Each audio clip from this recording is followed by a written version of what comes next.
Когда я гуляю, сейчас это под джунглям на острове, навеваются мысли проекции. Кажется, они из иного по масштабу континуума. Иногда они мне кажутся хаотичными, но думаю, что во всем этом хаосе все же есть какой-то общий смысл. В этот день вышли на прогулку с Викой около водопада Фенной на Пангане. Каждый метр по тропинке – какое-то открытие. Оно вроде бы очевидное, но каждый раз новое. Для меня даже привычная дорога, по которой я могу ходить десятилетия, где каждый элемент знаком, каждый раз как новое. Зеленые листья, увядшие листья, цветы, цвета и звуки природы создают невероятный оркестр. Какофония, никакого ритма, но это и есть ритм. Я фиксирую, как природа наполняет меня пустотой, и я чувствую, что это и есть ее мощь. Для меня это напоминание о том, как быть везде и вне времени. Мне нравится никогда не быть здесь и сейчас. И я понимаю, как важно и что можно иногда отключаться от потока мыслей, но тут это дается мгновенно и просто, в силу возможности быть поглощенным окружающей пустотой. Вы скажете, но вокруг же столько всего. Да, и именно прогулка сегодня по джунглям и по всей этой крутизне и изменчивости напоминает мне о том, что этот организованный хаос и есть пустота и порядок. Да, это обитаемый остров, да, тут на тропинках есть ступени и подписи у деревьев. Но и живем мы ведь тоже не в дикой природе. Тут достаточный уровень как препятствий, так и безопасности. Иногда приходится преодолевать трудности, чтобы пройти до конца. Камни и корни на тропинке, какие-то животные в кронах деревьев, змеи в норах, накрытых опавшей листвой.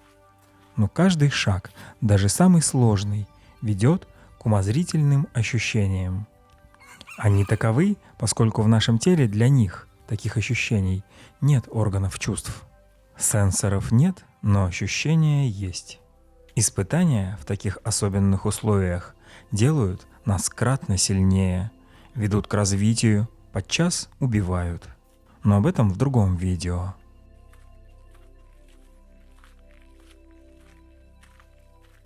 Еще я думаю о людях, которые приходят сюда. Это место объединяет нас всех, людей из разных миров.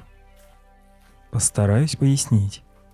Здесь мы можем делиться своими историями, мечтами и вдохновением. Да, это порой лишь мгновение, мимолетный взгляд в глаза идущему по тропе навстречу. Но я вижу улыбки на лицах этих других людей, и это наполняет меня радостью и какой-то уверенностью. Да, я верю, эти люди придут ко мне на помощь. Возможно, в городе эти же самые незнакомцы могли бы уничтожить меня как физически, так и социально. Ну, вы понимаете, что сейчас вокруг творится, особенно с нашими. Но тут, я уверен, они, эти незнакомцы, придут ко мне на помощь. Мы все ищем что-то. Приключения, покой, социальный статус. А тут есть возможность побыть собой. Да, это не просто прогулки. Это путешествие внутрь своей проекции, без чужих паттернов из сторис и шортс. Возможность осмыслить как бы со стороны свои приоритеты и ценности. Делюсь мыслями с вами в этом видео. Возможно, вы тоже могли бы почувствовать магию этого или другого места и найти вдохновение для своих собственных открытий. Знаете, каждый год, когда приходит лето, я начинаю задумываться о том, почему же я уезжаю из Петербурга, этого прекрасного моего Петербурга, на тропический остров в Таиланде. Но всегда материализуется маячок в сторону от поисков баланса и смешанных чувств в направлении аэропорта, парома и байка. Конечно, с одной стороны, я рационализировал решение тем, что зимой поездка наносит урон здоровью. Приходится возвращаться в зиму или, что еще хуже, в нашу питерскую весну. С другой стороны, немного противоречия, поскольку летом и в Питере хорошо и тепло. Но в итоге списываю все на поддержку циркадных ритмов. Не хочу превращаться в тропических ленивцев. Тем не менее, это решение уехать из лета в лето не приходит легко. Питер — это история, архитектура и комьюнити. Обычно Питер я характеризую как привыкание 100%. Помню, как раньше возвращался из Европы домой, ходил летом по центру Питера в роли туриста и думал, вот же, идеально. Но сейчас уже сбился со счета, который раз приезжаю в Таиланд. Все мысли приобрели несколько другой ракурс. Понимаете, ведущая мысль. Питер и Панган в разуме, а не наше тело в Питере или на Пангане. В Питере можно найти и бизнес, и релакс. И как релаксовый и хардкорный бизнес, так и экстремальный и глубокий релакс. На Пангане можно найти и бизнес, и релакс. И как релаксовый и хардкорный бизнес по острову уже на Теслах и Феррари передвигаются. Так и экстремальный и глубокий релакс. На западе острова йога и медитация. На востоке алкоголь и пати.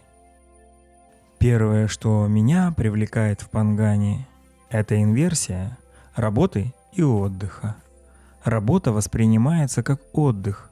Встречи, приемы, сеансы, консультации. Если на компьютере, то с видом на море поверх стакана манго-смузи. А вот после отдыха требуется работа и еще раз работа. Те, кто на острове, не замечали? Время течет иначе. Не в том смысле, что жизнь будто замедляется, а в том, что нет разделения по принципу зебры. Да, есть неприятности, конфликты, претензии, ДТП, но в другом режиме. Невозможно передать коротко, словами. Поясню. Питер достаточно контрастен. Зимы и короткие дни, лето и солнце-дожди. Замечали такую погоду? Я ее называю солнце-дождь. А на Пангане теплые дожди, теплые ливни, жара в джунглях неутомительна даже летом.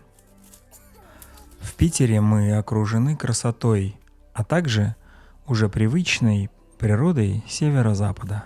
Она уже не кажется нам суровой, а на острове природа словно обнимает тебя, наполняет первобытным страхом и трепетом.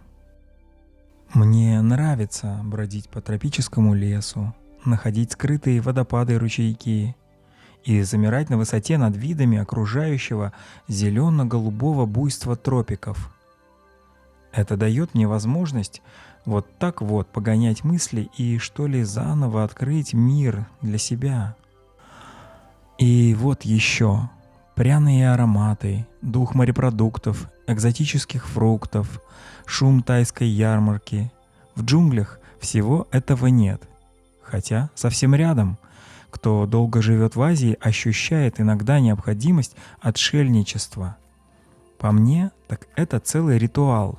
Я часто вижу, как лонгстейеры, казалось бы, почему, но с тихого маленького Пангана едут отдыхать от него на еще меньшие острова или в еще большую приватность. Понятно, что Панган также известен своими фестивалями и вечеринками, но у любого каждый вечер есть шанс слушать звезды под аккомпанемент лягушек-быков. Может быть, это не чувствуется ярко, но даже летом можно и нужно освежить свои чувства и мысли.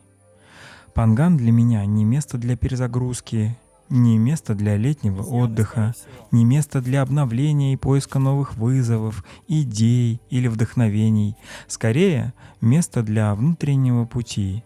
или как будто перекинул вес походного рюкзака с одного плеча на другое. Ну, вы понимаете? Жизнь — это и работа, и обязанности, и радость, и приключения, и моменты счастья. И я намерен их ловить каждое лето снова и снова. Помню, однажды, лет 5-7 назад, пошел один с Бантая пешком до Вайнам. Думал, прогуляюсь. По джунглям. По пути меня окружили собаки. Не крупные, но около 20. Странно. Далеко от жилья и очень агрессивные. С 2-3 собаками справиться реально. А тут около 20, и я в шортах и шлепках. Почувствовал себя очень живым, с трудом отбился. Здесь, в этих джунглях, я чувствую, как будто время набирает ход, ускоряется. Каждый шаг по этой тропинке — это не просто движение вперед. Это путешествие таково, что ты можешь заблудиться. Солнце быстро садится, вот тебе и приключения. Вокруг меня стволы деревьев. Они издают звуки дыхания. Зелень шепчет свои откровения. Я вижу, как солнечные лучи пронизывают листву, создавая прозаичные узоры на земле. С одной стороны, это напоминание о том, что даже в самой густой тьме всегда есть свет. С другой, надо понимать, что ты, городской житель, сейчас это живая руда, нефть, газ. На нас просто зарабатывают как на ресурсе. Мы рождаемся, нас добывают, нас воспитывают, нас перегоняют, разделяют по фракциям, работаем, а потом нас сжигают. Совсем как нефть. И, кстати, ведь это уже общественная норма. Как давно отдел персонала превратился в HR, Human Resources, человеческие ресурсы, а поиск персонала ведется на Headhunter. Поэтому хочется разобраться, свет чего мы видим в умозрительной темноте. Вода скачет по камням водопада. Сегодня это Фенной. И этот звук напоминает мне о том, как важно взрослеть. Мне кажется, я научился это делать. Надеюсь, не только кажется. Сейчас поясню на примере воды. Сначала страшно даже в ванной сидеть. Это было в детском возрасте. Чуть постарше можно поплавать на лодке, но эта лодка уже в озере или в море у побережья. Некоторые даже по гористой речке спускаются. Это университет. А дальше? Дальше мы в подавляющем большинстве покупаем билет на самолет, на паром. Это работа в системе. В океан самому страшно всем. Так хочется побыть Колумбом. Выплыл из дома исключительно на дистиллированной вере. Сколько таких людей? Единицы. У остальных обязательства, навеянные обществом живой нефти. Водопад не боится остаться без воды. Настоящая свобода — это не отсутствие обязательств, небольшое количество денег. Это способность быть любым как благодаря чему-то, так и вопреки чему-то. Подхожу к водопаду, вижу, как вода падает вниз, разбивается о камни и создает брызги. Они сверкают и отражают солнце. Эта картина напоминает мне о том, как страшно. Вот ты был целый, и вот ты уже разлетелся в пыль и высох. Не то чтобы даже на солнце, на миру и смерть красна, а тут просто испарился в тени густо сплетенных ветвей деревьев и лиан. Быть готовым к суровым изменениям и принимать их с открытым сердцем — это взросление. Как почувствовать себя живой частью мира, не живой нефтью, а частью пространства и времени? Я слышу пение птиц, цикады, чувствую бленд аромата земли, сырости, коры, пыли, пыльцы и мха со дна мелевшего летом водопада во время сухого сезона. Каждый вздох — новый рисунок запахов. Я понимаю, что жизнь — это не только о том, что мы делаем или достигаем. Это о том, как мы воспринимаем мир вокруг нас и как мы взаимодействуем с ним. Хочешь не хочешь, вспоминая моменты из своей жизни, не радости и разочарования, не успехи и неудачи. В основном вспоминаю свои ощущения от процессов, как учился, как зарабатывал, как ожидал, и как тяжело, когда процессы заканчивались. Странно, смотрю, люди некоторые не ценят, пока учатся, а потом платят 3 цены в зрелом возрасте, и все равно не учатся полноценно. Фундаментальные науки легко даются с юношества. Не ценят партнерство, не ценят одиночество, общество по установке и нарушению дедлайнов и красных линий. А ведь не результаты, а именно процессы нас формируют. Как рос, а не как вырос. Как учился, а не как научился и получил диплом. Как работал, а не как заработал. Каждый из этих процессов сформировал меня таким, какой я есть сегодня.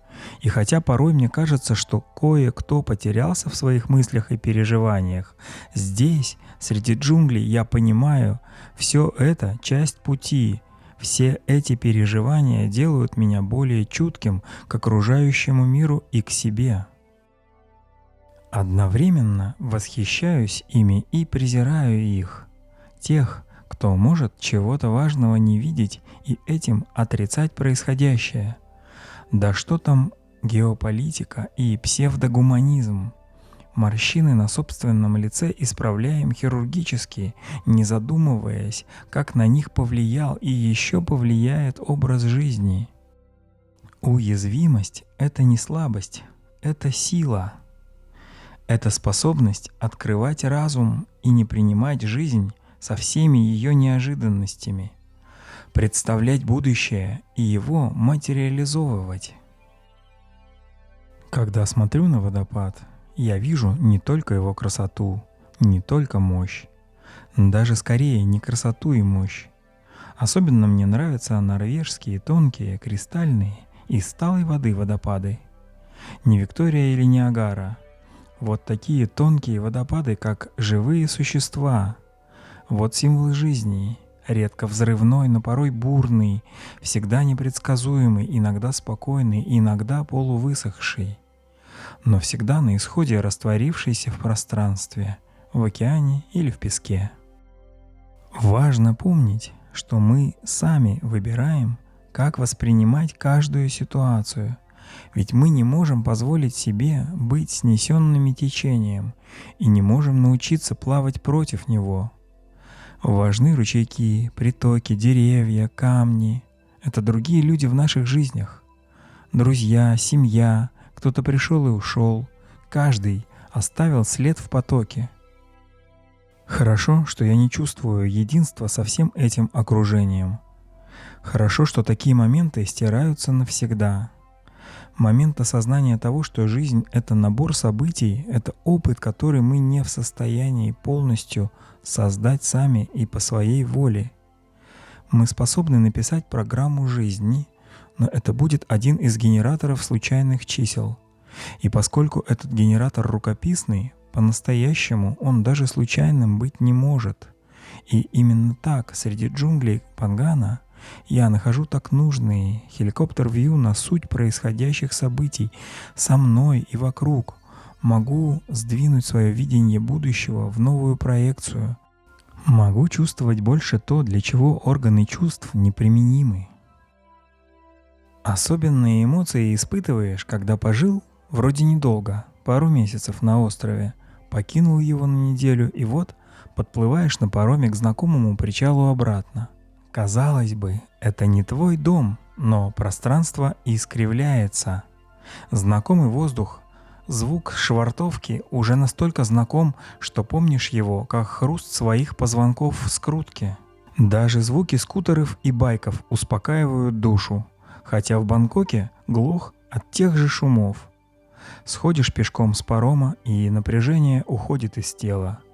Здесь все такое же, как и везде, та же суета, тоже есть давление времени, работа, заботы. Так же, как и везде, люди улыбаются, приветствуют друг друга. но больше ощущение себя живым и не членом социума, общества, сословия, просто человек без определений и штампов. По мне так нет ничего более трудного, чем дисциплина и ритуалы. Наверное, поэтому военные в отдельной касте. Наверное, есть что-то именно дисциплинирующее в том, чтобы встать каждое утро, чтобы встретить рассвет на острове. Нет ничего более глупого, чем ежедневное провожание заката.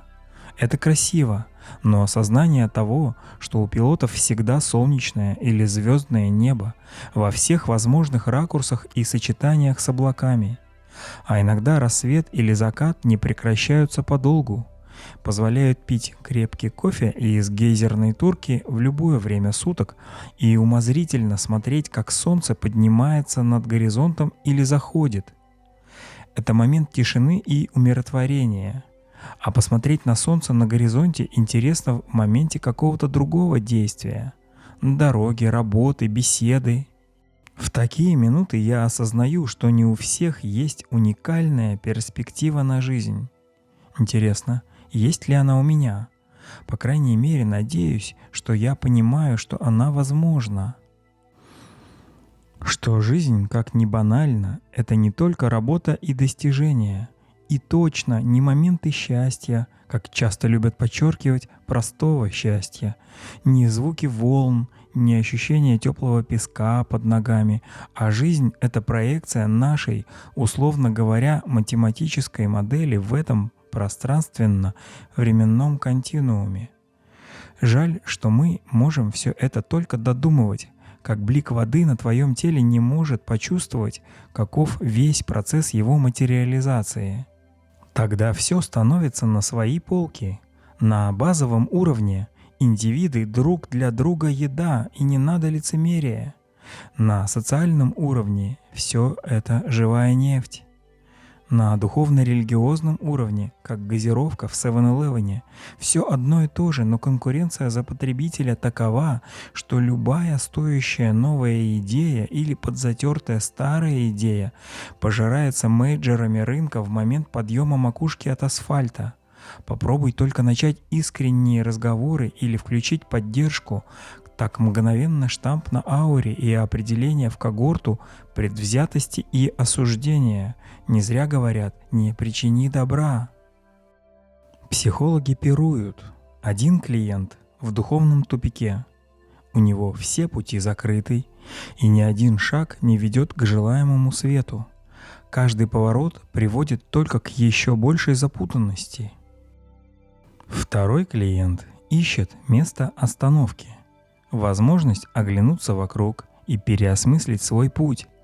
Психологи и духовники в экстазе говорят, в такие моменты важно позволить себе чувствовать. Не стоит прятать свои эмоции под маской «все в порядке». Грусть, тревога, страх – все это нормально. Учись принимать их как часть своего опыта. Третьему клиенту дают понимание. Иногда нужно просто остановиться и сделать шаг назад. Ты слишком сильно стремился к чему-то конкретному, забыв о том, что жизнь — это не только цель, но и путь. Дальше уже полный шаманизм. Задай себе вопросы, что для тебя действительно важно, что приносит тебе радость, что ты можешь сделать прямо сейчас, чтобы изменить свою жизнь и сделать ее настоящей.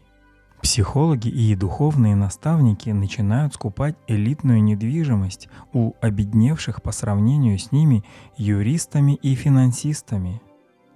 Это как продавать компасы заблудшим в железобетонном подвале. Компас постоянно куда-то показывает, постоянно дает новые открытия. Несчастные открывают для себя новые коридоры, светятся от счастья, что нашли новый тупик. Наверное, стоило бы поиронизировать, предложить посмотреть наверх, но не причини добра без спроса.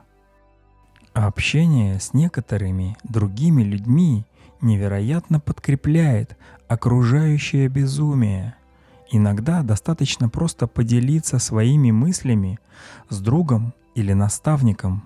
Их взгляд со стороны помогает открыть новые горизонты и может помочь увидеть то, что сам не замечал. все в том же подвале. Что делать? Кто виноват? Эти наши вопросы — корень зла.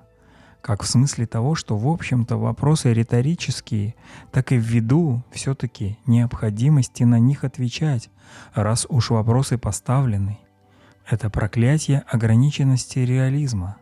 Может быть, надо немного терпеливости и терпения к себе.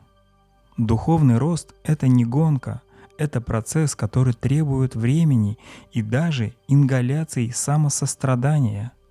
Не стоит позволять себе ошибаться, не стоит позволять себе учиться на этих ошибках, но можно ошибаться и учиться. Не стоит забредать в тупик или искать отправную точку для нового пути, но может стоит заслужить появление изменений и быть открытым новым возможностям. Так что я продолжаю идти вперед. Шаги кажутся маленькими, готов все принять.